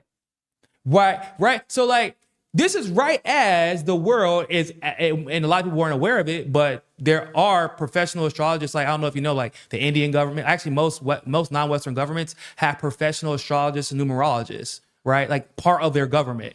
So like, this is as the age of Aquarius, or what is known as the age of information, or the age of enlightenment, is happening. Like, it's about to happen. And like, the government is also lying. Oh, the Mayan calendar is predicting that the world's going to end in 2012, which was the weirdest shit ever. It's something that only the US went through. Like, no one else actually believed that. But you remember the propaganda behind that shit? Mm-hmm. And it kind of just got like it got memory hold, but that shit was weird. Actually, it was weird that they said 2012 instead of 2021. When technically in the astrological calendar, that was whenever the age of Aquarius actually started. So like this guy Dan Bunish, if I'm mispronouncing his name, I apologize. But he was the one that was a part Project Looking Glass thing, and it was like, damn, well, you know, given that this school is like allegedly part of this network, and like how the hell could Erika have possibly landed Charlie? And it looked like, especially because it looked like she was on a never-ending fucking quest to get there. Right. Yeah, you can't dust off all these coincidences. Like, you can't. One or two, I'd be like, all right, yeah, whatever. You know, she was a pageant queen. All right, I could dust that off. But like, I don't know. You have this family that's all tied into the Marines and the Department of Defense. You met your husband in Tel Aviv. You were very close to the president. You know, before he was a president. Exactly. It just all looks like she was literally my friend Monica Perez. I think she was the one who coined this term, but created person. And so like, often I find that created. Yeah. No, I mean, bro, this is her interviewing Ben Carson. What? Huh? What? Like, before he was running for president? Yeah. Why he was running for, like, how? How? And what's even weirder is like, why are you interviewing Ben Carson? Because like your association at that point in the election would have been, and your bias, I would probably think would be towards like Trump. But it was like, no, whatever step I got to climb on his ladder. Everywhere, bro. And then you remember, I think we showed this before, you know, Miss Christian, like literally ended up switching up her entire career field. Only, you know, for a long time, everybody thought that she was only married to Charlie, only engaged with Charlie, because that's the way she made it seem. Yeah. And that's not the case. This is her getting into some unchristian-like conduct, trying to audition for a reality TV show. Like, every single step she's taken has been to be in this position. Right. To be more famous. And specifically, it's like proximity to power. That's what's it's like not just the fame. Yeah, the fame. But then when you start seeing interviews with Ben Carson, we're talking about proximity to power. Right. When you're talking about you decided out of nowhere, like you just end up having a conversation with Charlie Kirk after you meet him in Tel Aviv, and, you know, if that shit's even true. And it's like also, if it was just your interest in your proximity to power, maybe we could just shrug it off. Because once again, you're like, okay, maybe that's coincidence. But your mom too. Your mom is seemingly really interested in proximity to power, and then your dad too. And then the stories you're telling about both of them don't make sense. And then they're lying. They said that they got married like 7 years after your ass was born. And then like switched their documents up, their marriage documents up, and then switched it up again, and then switched it up again. Like, why? You can have errors. We as we get older, the memory fades. We get it. But Kyle, you thought that you were raised by your mom for your entire life? How can you make that mistake? Yeah. I remember very distinctly when my mom and dad separated and what it was like when I felt like when I was raised by my mom by herself. And I remember distinctly when it was like when I was raised by both my parents. Like 2 years as a kid, okay, maybe you're off. But I was raised by the least traumatic part of this whole thing is raising my kids by myself because I've already seen it being done. What? Yeah, when? When? And like she had like 3 parents, because once again, to go back to the whole step parent deal where like there was a stepdad in this situation and you all lived in pretty close proximity and you had both your parents in like your whole little yearbook portrait. To your point as well, my parents split up when I was 5 years old. I lived with my mom for most of my life. I remember most of the details. I remember how many times I moved. I remember how many times my dad, moved, which was just about once since I was a kid. My mom and I moved a lot. And I remember these things. Like, you don't just forget these details or omit these things unless you're trying to paint a picture or there's some kind of greater purpose to all this. Bro, even her weird ass college, she went to Regis University in Colorado, played basketball there. Out of nowhere, I'm going to ASU. Okay, for what? I'm going to get my bachelor's in politics. Okay, and then I'm going to go to get my what she got her not Juris Doctor, Juris Masters in what theology or something like that at Liberty or something like that. Like, it's like her college history doesn't make any sense whatsoever. And like, there's nothing prior to her becoming hyper religious like she is now. Like, there's nothing prior to that last year of college or last 2 or 3 years of college. There was nothing that indicated that she was that religious. You were a pageant queen prancing around here half-ass naked. Right? Like, you know what I'm saying? Like, I get it. People may have turns in their life and things like that, but there was nothing that indicated that was a lifestyle that you were interested in. Right. And it was like, well, if I'm going to go out here and try for these kids, I need to kind of convince people that I'm actually on the right side. You know what I'm saying? Got to clean up my image a little bit. So it's like, once again, proximity to power. It wasn't like that you just started this Romanian Angels thing. You did it with the help of the military, which is like, what? How did you even do that? Oh, because your parents are that they have proximity to power. There is just too much. So at this point, once again, Erika's just general behavior as a supposedly grieving widow is problematic. But now I'm like, is there really a program that's still in existence that actually is being used being executed right in front of us? And how many people are subject to it at this very moment? And are we still under, are our kids under threat? Like, because that's probably her mom. And we don't even know if it was her actually dad that threw her in a program or her stepdad, or if her real dad is her fucking dad. That could just be a fucking cover up, right? That could be a cover up. That happens all the time. It is very possible that her real father isn't actually her real father. It's actually her stepfather that's the real father, which is why, maybe the real father is just a business partner with the mom because they never ended their business together. right? Like all of this is a possibility. And as I said before, conspiracy theorists have been batting 1,000. Like it is scary, actually, how accurate conspiracy theories have been. I mean, like Kyle, I actually never thought I would see the day. I mean, I knew that we wouldn't see it in the US anytime soon, but we watched Prince Andrew get arrested the other day, and his family knew it was coming and didn't even warn him. It's like we're in strange times. Yes. Oh yeah, he is. He's for sure. But we're in strange times. We're not in normal times. We're at a time where even the people who who have always felt invincible and untouchable, they're like, bro, I don't feel like none of us are anymore. So we're seeing people get thrown under the bus for sure.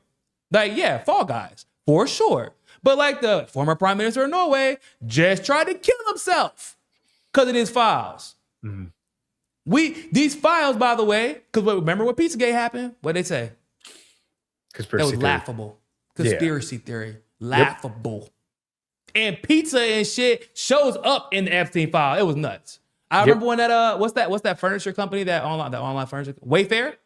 Remember that Wayfair shit popped off? Everybody, and that was like, to me, one of the biggest, like, oh hell no, this is real. And they were like, nah, we're just gonna brush it off. Huh?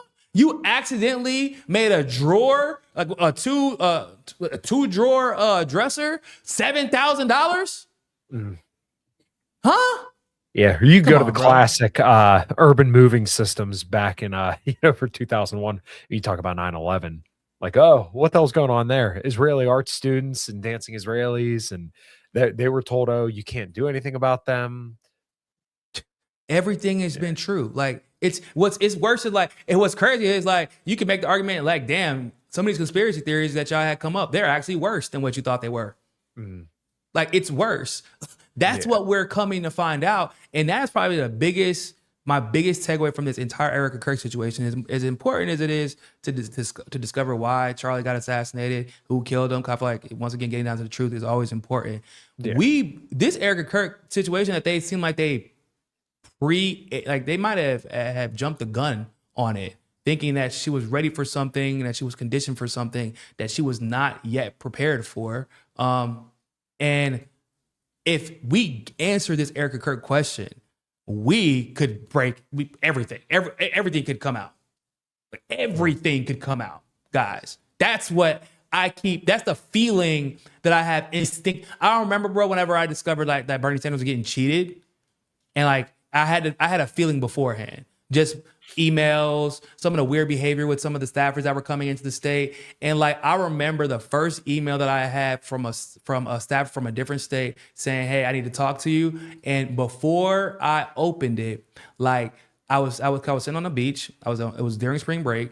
And I said to myself, now, when you open this email, like your life is never going to be the same again. Right. Like you get that feeling. And like, it's the same feeling I have every time I look into something about Erika Kirk.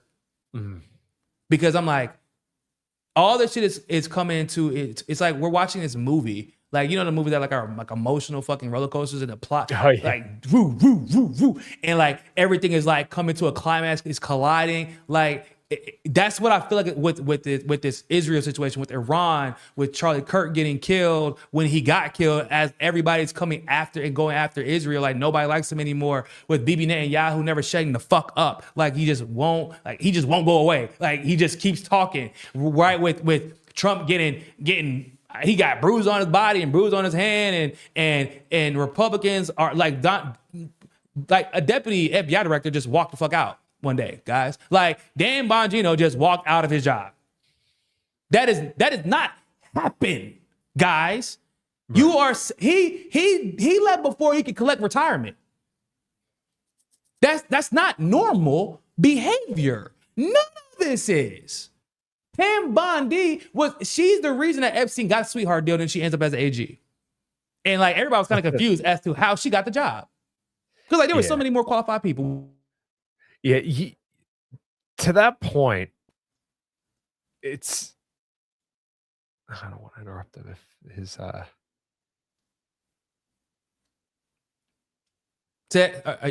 you you froze there for a second. Go ahead. It's hilarious how people always point to it was a 2019 report where Trump allegedly blew the whistle on Epstein, but though for some reason he ended up dead on Trump's watch, and then Trump worked to cover up the files, but it was a heroic effort by Massey and Conner that got him released. And we're supposed to believe that Trump is the hero in this whole situation. Oh, and then we also find out there's reports that the FBI may have not released Trump or Epstein files that may look bad on Trump. The guys who run victory laps over this, like, did you really think Trump would release those if he looked bad in them? Like, guys, come on. Let's we're adults here, campaigning politicians lie. Yeah. They do it a lot. But if it, once again, and this is the worst, I hate this. This is the worst argument that I like that you could possibly make. Well, if Trump was guilty of it, why wouldn't Clinton or why wouldn't Biden release the file? Oh, huh? You mean it's the people who are just as guilty as he is? Why wouldn't they release the file? I don't know. Maybe because they ain't trying to go to jail either. Like, what are you talking about? And they got interest. Like, we all know, bro. Like, we all know that they're all guilty. If you actually think this is a partisan issue, you are a fucking moron. I don't know what else to call it. Like, there's no way that you could think that this is, because in 2016, the Sun Sentinel actually released this report talking about Trump and Bill Clinton's involvement with Epstein after he got prosecuted and sent to jail with that sweetheart deal. And they wiped it off the damn internet, bro, almost as soon as it dropped. And I'm like, oh, it must be true.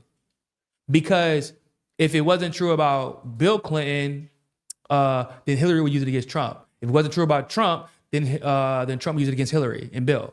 But that's not what happened. It just got wiped clean. It was like this warning almost. Like, hey, don't forget.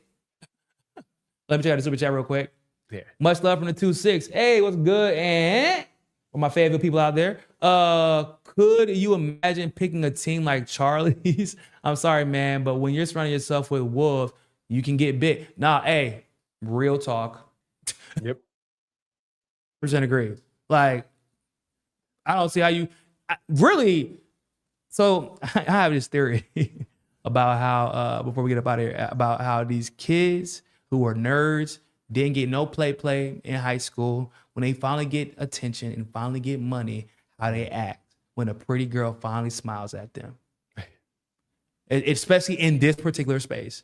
And it happens all the time. Yep. Yeah, this could be the result. All of a sudden, you're blind. You don't know you're getting played. I saw a dude literally get psyoped.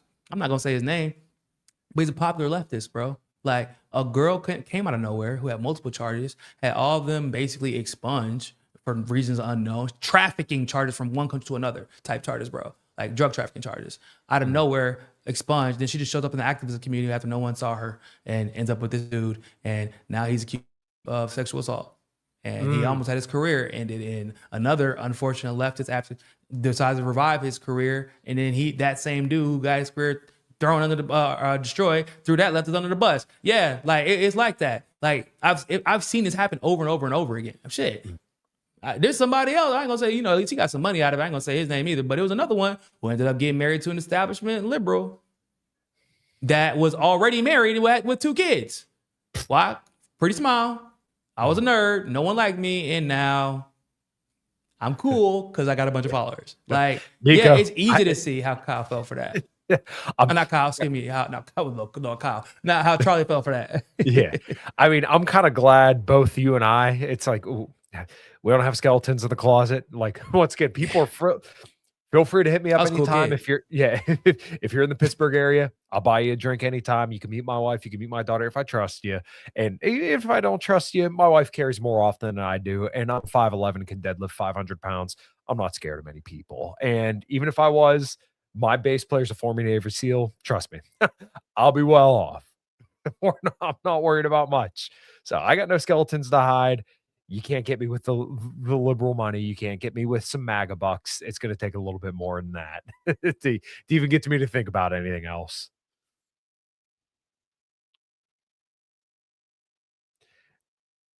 Sliding. Calm. Give Niko a second. That rainstorm must be pretty rough.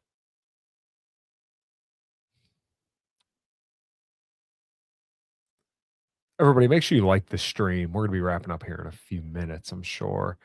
Niko's internet must have went out again. I know he said that the rainstorm was pretty brutal. Niko and I were pretty early about the Erika Kirk stuff, and it was, once again, my thing was, if there's a motive there, it doesn't look good. But yeah, to my point, I don't think either one of us have skeletons in the closet. Niko is a good dude through and through. So it's gonna take I don't think you can exactly bribe us into doing shady shit that we wouldn't do under normal circumstances. Only cut the tail end of the convo. Yeah. I'm sure he'll be back just in a minute. He said that he was talking crap about the cold weather we have here. So I'm in Pittsburgh, Pennsylvania, a little bit north of Pittsburgh, but it was negative 20 degrees for a few days there. And then now we finally got the 50s about a week or two ago. And then it went back down about the 20s or the 30s. I think next weekend's supposed to be really nice. So I don't know if we're going to have Niko nice weather, as in, 80 degrees, sunny and beautiful, but hopefully we'll get there soon. Spring's just right around the corner. I think it's, like March 21st or something like that. It's supposed to be the first day of spring. People need to stop making Erika a victim of MK Ultra. She's a psycho. Loads of people lie openly like her.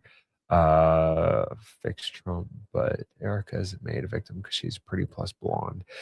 Yeah, who knows? Could she be an MK Ultra victim? Yeah, maybe. But it just, every part of her seems created. Like, it doesn't seem natural. Somebody that like aspires to be, like Niko said, in the proximity of power just seems very, very odd. That doesn't seem natural, that someone just goes out of their way to end up that close to organizations that really have that much pull over the world's most powerful government. It's very, very unique. There's a lot of coincidences